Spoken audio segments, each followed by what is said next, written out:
Prabhas lineup లో ఉన్న సినిమాల్లో ఫౌజీ కూడా ఒకటి. సీతారామం వంటి బ్లాక్ బస్టర్ తర్వాత అనురాఘవపుడి చేస్తున్న సినిమా ఇదే.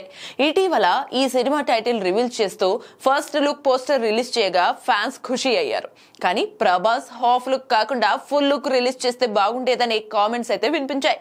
పీరియాడికల్ బ్యాక్ డ్రాప్ లో సెకండ్ వరల్డ్ వార్ నేపథ్యంలో ఈ సినిమా తెరకెక్కుతోంది. దీంతో మంచి అంచనాలున్నాయి. కానీ ఇండస్ట్రీ ఇన్సైడ్ వర్గాల ప్రకారం ఈ సినిమాపై ప్రభాస్ రోజు రోజుకి అంచనాలు పెంచేస్తున్నట్టుగా తెలుస్తోంది. లేటెస్ట్ గా తెలిసిన విషయం ఏమిటంటే ప్రభాస్ ఈ సినిమా అవుట్పుట్ పట్ల ఫుల్ హ్యాపీగా ఉన్నాడట. ప్రభాస్ ను చాలా కొత్తగా చూపించబోతున్నాడట హను. ముఖ్యంగా ఈ సినిమాలోని కొన్ని సీన్స్ మాత్రం మామూలుగా రాలేదట.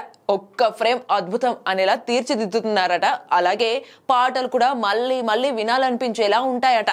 మొత్తంగా ఫౌజీకి ఫిదా అవుతున్నాడట డార్లింగ్. ఇటు ఫ్యాన్స్ కూడా ఖచ్చితంగా ఈ సినిమా ప్రభాస్ కెరీర్ లో మరో మైలురాయిగా నిలుస్తుందని నమ్మకంతో ఉన్నారు. ప్రస్తుతం ఫౌజీ షూటింగ్ హైదరాబాద్ రామోజీ ఫిల్మ్ సిటీలో జరుగుతుంది. ఈ షెడ్యూల్ కంప్లీట్ అయిన తర్వాత త్వరలోనే మైసూర్ లో కొత్త షెడ్యూల్ ప్లాన్ చేస్తున్నారట. ఈ సినిమాలో ప్రభాస్ సరసన ఇమాన్వి హీరోయిన్ గా నటిస్తుండగా ఈ సినిమాతోనే ఆమె హీరోయిన్ గా ఇంట్రడ్యూస్ అవుతుంది. వచ్చే ఏడాది ఆగస్టులో ఫౌజీ రిలీజ్ కు ప్లాన్ చేస్తున్నారు మేకర్స్.